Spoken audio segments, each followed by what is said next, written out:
শুধু আল্লাহর জিকির করি নাই, আল্লাহর জিকিরের পাশাপাশি নবীর শান গাইছে, নবীর আহলে বায়াতের শান গাইছে, আউলিয়া কেরামের শান গাইছে। আসেন ধারাবাহিকভাবে বয়ানের মধ্যে ঢুকে যায়। আমি আজকের আলোচনার প্রারম্ভিকার মধ্যে আয়াতে কারিমার খণ্ড বিশেষ তেলাওয়াত করেছি, যেখানে আমার আল্লাহ তাআলা কয় লা ইউকাল্লিফুল্লাহু নাফসান ইল্লা উসআহা। আমার আল্লাহ কয় বান্দা, আমি আল্লাহ কারোর সাধ্যের বাহিরে কোনো কিছু ছাপায়া দেই নাই। আশরাফাবাদ এলাকার কবরবাসীরা আজকে ধন্য, ওই কবরবাসীরা খুশিতে তারা বড় মতোয়ারা। এই এলাকার মানুষেরা এত সুন্দর একটা জান্নাতের বাগান সাজাইছে, কবরবাসীরা উল্লাস করতেছে কবরের মধ্যে, মাহফিলের ডাইনে বামে ঘুরতেছে রে। আপনাদের যাদের বাবা কবরে, আপনাদের যাদের মা কবরে, দাদা দাদি বংশের মানুষ কবরে, আমার আল্লাহ এই মাহফিলের উসিলায় কবরবাসীদেরকে উন্মুক্ত কইরা দিছে। এরা মাহফিলের চারিদিক দিয়া ঘুরতেছে, হাতটা বাড়ায়া ভিক্ষুক যেমনে ভিক্ষা চায়, কবরবাসীরা আপনার কাছে দোয়া ভিক্ষা চাইতেছে। মা ডাক দিয়া কয় ও সন্তান আসুনি রে, আমি মার লাগে একটু দোয়া করবা। বাপ ডাক দিয়া কয় ও সন্তান আসুনি রে, আমি আব্বার লাগে একটু দোয়া করবা। বংশের মানুষ ডাক দিয়া কয় ও আমার আত্মীয় স্বজনের আওলাদেরা আসুনি রে, আমার জন্য একটু দোয়া করবা। ওই দোয়ার গুলা যখন তোমরা এখানে বইসা বইসা করবা, এরা কবরে যা দেখবে এদের কবরের আযাব মাফ, এরা বড় শান্তিতে আছে। আমার আল্লাহ তাআলার কাছে বলবে, আল্লাহ আপনি তো আমার কবরে আযাব দিয়া রাখছেন, এখন কেন মাফ করলেন? আমার আল্লাহ বলবে, রে বান্দা, দুনিয়ার জমিনে তোমার এমন একজন ওয়ারিসদার তোমার জন্য দোয়া করছে, ওই দোয়ার কারণে আমি আল্লাহ তোমার কবরের আযাব মাফ করে দিছি। তখন ওই বান্দা ফিরে উল্টে আল্লাহর কাছে দোয়া করব, ওয়াগফিরলাহুমা, আল্লাহ তুমি যাদের কারণে আমারে মাফ করছো তারারেও মাফ কইরা দাও। ওই কবরবাসীর দোয়ার বরকতে আল্লাহ আমরারেও মাফ কইরা দিব। বাজানো ও আশরাফাবাদ এলাকার মানুষ যারা এখনো দোকানপাটে বইসা রইছ, তোমরার কি মা মরে নাই, তোমরার কি বাপ মরে নাই, তোমরার কি দাদা দাদি বংশের মানুষ কেউ কবরে যায় নাই? জানুনি রে, তোমার বংশের মানুষ যারা এখনো মাহফিলে আসো নাই, জান্নাতের বাগানে ঢুকো নাই, এরা এখান থেকে কবরের ফিরে যাওয়ার পর যখন দেখবে তাদের কবরের আযাব মাফ হয় নাই, তাদের পাশের কবরের মানুষের কবরের আযাব মাফ করে দিছে, তারা বলবে, আল্লাহ আমার পাশের জনের কবরের আযাব তুমি মাফ করে দিছো, আমার কবরের আযাব কেন মাফ করলা না? আমার আল্লাহ তাআলার পক্ষ থেকে জবাব দিবে, রে বান্দা, তুমি এমন কোন নেককার ওয়ারিসদার দুনিয়াতে রাইখা আসো নাই যেই নেককার ওয়ারিসদার তোমার জন্য দোয়া করবে, এই জন্য তোমার কবরের আযাব মাফ করা হয় নাই। আমি জানি না রে এই আশরাফাবাদের কোন ফুতে তারার মারে হারাইয়া এবারের ঈদুল ফিতর কাটাইছে, নিজের স্ত্রীর জন্য জামা কাপড় কিনছে, মার জন্য একটা কাপড় কিনতে পারে নাই। আমি জানি না রে কোন ফুতে তারার আব্বারে মাটি দিয়া এবারের ঈদুল ফিতর কাটাইছে, নিজে কত দামি পাঞ্জাবি জামা কাপড় পরছে, আব্বারে তো একটা দামি জামা কাপড় পাঞ্জাবি পরাইতে পারে নাই। আমি জানি না কোন পোলাপান সামনে ঈদুল আজহার নামাজ পড়ব, গরু কোরবানি করব, ছাগল কোরবানি করব, আজকে তারার বাবা দুনিয়াতে নাই, মা দুনিয়াতে নাই। আগে যখন কোরবানি হইতো, মা বাপ মানুষের বাড়ি থেকে গোস্তটা আসলে রান্না কইরা কইরা 2টা টুকরা আলু বাড়াইয়া দিত, ওই গোস্ত তুমি ফুতের রান্দা খাওয়াইছে, মা বাপে জল্লি দিয়া আলু দিয়া ভাত খাইছে। এখন তুমি ফুতে কত বড় গরু কিনা কোরবানি দাও, ওই গরুর একটা টুকরা গোস্ত তুমি তোমার মারে খাওয়াইতে পারো না, তোমার বাপরে খাওয়াইতে পারো না। হায় রে, কত সন্তানেরা গরু ক্রয় করার পরে কান্দে, কোরবানির চইলা যায়, আমার মা বাপের মুখে তো আমি গোস্তটা চুইলা দিতে পারতাম না।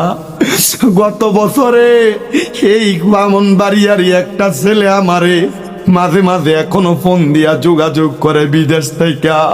পোলা কই হুজুর আমি বড় দুষ্টামি করতাম, এলাকার মানুষ আমার বাপের কাছে বারবার আমার নামে বিচার দিত। আমার বাপের ঘরে 2টা গাই গরু ছিল, আমার বাপে বেচ্চা দিছে। আমার মায়ের গলার একটা চেন ছিল, কানের দুল ছিল, আমার মা বেচ্চা দিয়া আমার বাপে আমার তাড়াতাড়ি পাসপোর্ট করে বিদেশ পাঠাইছে। আমার আব্বার ঘরে আমার বিমানের টিকিট করার টাকাটা হয় নাই বিদায় আমার আব্বা জান কোরবানি দিবার লাগে একটা গরু রাখছে, জীবনে প্রথম কোরবানি দিব, এটা বিক্রি কইরা দিছে। আমি যখন বিমানবন্দর থেকে রওনা করছি হুজুর, আমার আব্বা জানরে কইছি আব্বা আপনার কোরবানের গরুটাও দি বিক্রি করে দিতেন। আমার বাপে কইছে পুত্রে তুই যদি বিদেশ যাস তোর ইনকামের প্রথম টাকাটা দিয়ে আমি আমার কোরবানির গরুটা কিনা কোরবানি দিমু।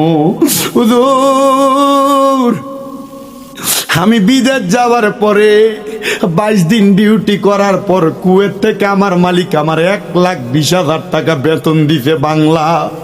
আমি টাকাটা আমার আব্বার ব্যাংক অ্যাকাউন্টে ছাইরা দিয়া বাড়িতে শুধু আমি আমার ছোট বোনের কাছে ফোন দিয়া বলছি টাকাটা আমার আব্বারে কইও তুলতে।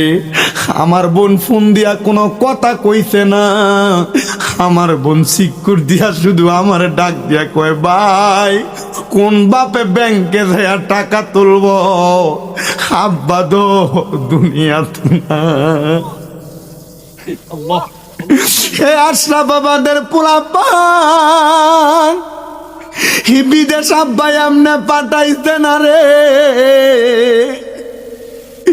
গায়ে শক্তি হওয়ার পর বাপের জোর দিয়া কো আপনি আমার লাগিয়া কিতা করছেন, আরে এই বাপে তোমার লাগিয়া কি করত, নিজের শরীরের সুন্দর চামড়া ঝুইল্লা গেছে খেতে কাম করতে করতে, মাজা বেকা হয়ে গেছে খেতে রোয়া লাগাইতে লাগাইতে, আব্বা রাত্রে বালা কইরা ঘুমাইতে পারে না, রোদের ভিতরে কাম করতে করতে আব্বার বায়ু ছড়া হয়ে গেছে। হাই রে যাদের আব্বা আম্মা কবরে আল্লাহর কাছে শুধু দোয়া করবা আল্লাহ যেন আজকে আশরাফ বাবাদের এই মাহফিলের উসিলায় আব্বা আম্মারে মাফ করে দেয়। আর যাদের আব্বা আম্মা আছে রে তোমরার পায়ে হাত দিয়া কইরে আশরাফ বাবাদের মানুষ ওই আম্মা আব্বার দমক দিস না। আম্মা আব্বার অসুস্থ হইলে কইলজাটা ছিঁড়া যায়, আম্মা আব্বার কোনো রোগ হইলে বালা মতো ঘুমানি যায় না, কাজকর্মে মনোযোগ হয় না। আর তুই কেমনে রে বউয়ের 2টা কথা শুই না তোর বাপরে জুদা কইরা দে, আমার বুঝে আসে না কেমনে রে বউয়ের 2টা কথা শুই না মাডার দমক দে। কান থেকে আওয়ার পর তোর বউয়ে কানে কানে কি জানি কইছে, তুই মার দমক দিয়া দিয়া কথা কস। মনে রাখিস বউ যদি একটা যায় তুই পুরুষ মানুষ বিবাহ করলে আবার করতে পারবি, কিন্তু আব্বাটা যদি মহিরা যায় দুনিয়ার বাবার বয়সী অনেক মুরব্বী দেখবি বাবা কইয়া ডাকলে আর আগের মতো শান্তি পাইতি না। আগে 2-3 বেলা ভাত না খাইলে মা ডাক দিয়া দিয়া কইতো ভাত দি খাস নাই পেটটা দি পিঠের লগে লাইগা রইছে। এখন যদি 1 বেলা 2 বেলা 3 বেলা খানা না খায় কেউ একবার জিগায় না ফুদ্দি করা ভাত খাইছো না, আরে জিগাইব কে? ওই মা কবরে বাবা কবরে। আমি বলবো সন্তান মনে রাখবা মা বাবা বয়স্ক হইয়া গেলে এরা ছোট পোলা পানের মতো হইয়া যায়, কখন কি আচরণ করে মা বাপ জানে না, আম্মা বাপ বুঝে না। এর লাগা দমক দিস না রে, কোনদিন যদি ভুলে চক্করে দমক দিয়া থাকো দাও ফুট তোমার পাউডি আমার সামনে দাও, আমি শামিম রাজার জিব্বাটা দিয়া তোর পাউডা আমি পরিষ্কার কইরা দেই। তবু আদা কর এখান থেকে বাড়ি যাইয়া মার পাউডি ধরে ধরে মাপ চাইবি, বাপের পাউডি ধরে ধরে মাপ চাইবি। যতক্ষণ পর্যন্ত না বাপ মা মুখ দিয়া কইছে মাফ কইরা দিছি ততক্ষণ পাও ছাড়বি না। বাপ মা মাপ না করলে আল্লাহ মাফ করতো না রে, আল্লাহ মাফ করতো না। অনেকে চিন্তা করে হুজুর আব্বা আম্মার পায়ে ধরে মাফ চাইতাম কোন, আমার তো শরম লাগে, আমি কেমনে মাফ চামো? আমি বলবো রে আশরাফাবাদের মানুষ, মাফ চাইতে শরম কইরো না, মাফ চাইলে ইজ্জত কমে না।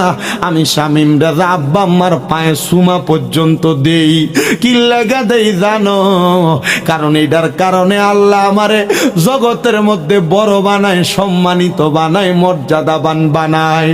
আর এটা করি বিদায় মাহফিলে প্রধান বক্তা বানিয়ে তোমরা আমারে দাওয়াত দিছ, নচেত দিতা না। আমার এলেমের জোর নাই, মাত্র কামেল প্রথম বর্ষে পড়ি।